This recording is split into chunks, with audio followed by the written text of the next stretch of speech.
आज हम एक कहानी के आईने में थोड़ा झांक रहे हैं। कहानी का नाम है माँ की दाल, संघर्ष और प्रेम का स्वाद। नाम ही अपने आप में बहुत कुछ कह रहा है। बिल्कुल। हमारे पास ना इसके कुछ अंश हैं जो एक साधारण से लड़के रमेश की कहानी बताते हैं, उसके संघर्ष, उसके सपने और हाँ, एक कटोरी दाल। एक कटोरी दाल, जो लगता है कहानी के केंद्र में है। हाँ, देखते हैं ये कहानी हमें क्या सिखाती है, इसकी परतों को खोलते हैं जरा। चलिए जरूर। तो कहानी शुरू होती है रमेश से। गांव का लड़का है, सपने बड़े हैं, लेकिन हालात आप समझ सकते हैं काफी मुश्किल। हाँ, अक्सर ऐसा होता है। बड़े सपनों के साथ बड़ी चुनौतियां भी होती हैं। बिल्कुल। यहाँ तक कि स्रोत बताते हैं कि कई बार वो स्कूल भी भूखे पेट ही चला जाता था। ओह, ये तो सच में कठिन रहा होगा। और इसमें एक घटना है जो खास तौर पे उभर कर आती है। एक शाम रमेश बहुत थका हारा घर लौटा और माँ ने खाने में सिर्फ एक कटोरी दाल परोस दी, न रोटी न सब्जी, सिर्फ दाल। अच्छा। तो खैर समझ आता है एक हद तक। हाँ, गुस्सा तो दिखता है, लेकिन शायद उसके पीछे की छटपटाहट ज्यादा गहरी थी। मतलब वो बेबसी, भविष्य की चिंता, शायद हाँ, पर उससे भी ज्यादा जो ध्यान खींचता है वो है माँ का जवाब। हाँ, वो क्या था? उन्होंने डांटा? नहीं, बिल्कुल नहीं।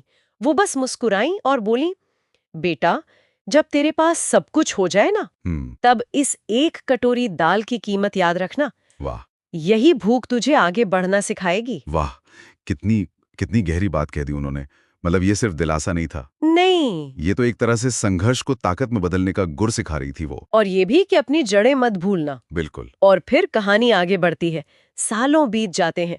रमेश, उसने वाकई बहुत मेहनत की। हाँ, पढ़ाई की, विदेश गया और जैसा उसने कहा था वो एक कामयाब सीईओ बना, खूब पैसा कमाया। और फिर भारत लौटा होगा। हाँ, भारत लौटा। माँ अब काफी बूढ़ी हो चुकी थी।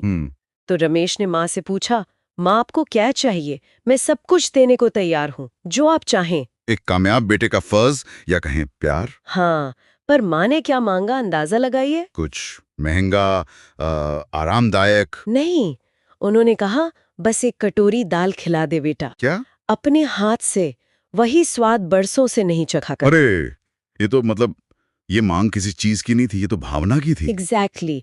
ये दाल के स्वाद से ज्यादा ना उस वक्त से जुड़ाव था। माँ का प्यार, वो संघर्ष के दिन। हाँ, और ये कमाल की बात है कि कैसे एक इतनी मामूली सी चीज जिंदगी भर इतना गहरा मतलब लिए रहती है, एक लंगर की तरह। ये सुनकर रमेश की आंखों में आंसू आ गए। उसे एकदम से वो दिन याद आ गया। वही दाल का दिन। तो वो दाल सिर्फ खाना नहीं रही, वो एक प्रतीक बन गई। किसका प्रतीक? त्याग का, प्रेरणा का, माँ के उस बिना शर्त वाले प्यार का, और सच कहें तो उसकी सफलता की नींव का। हाँ, बिल्कुल। कहानी ये भी दिखाती है कि कैसे भौतिक चीजें और भावनात्मक मूल्य, इनमें कितना फर्क होता है। सही कहा।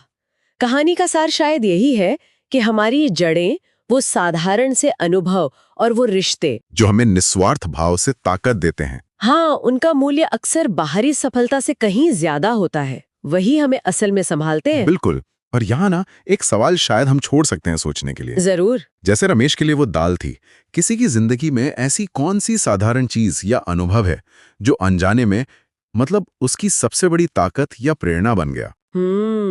अच्छा सवाल है। और आज की इस भागदौड़ में हम उन साधारण पर गहरे मतलब वाली चीजों की कीमत कैसे याद रख सकते हैं? हाँ, ये सोचने वाली बात है। कैसे रोजमर्रा की चीजें हमारी पूरी कहानी अपने आप में समेट सकती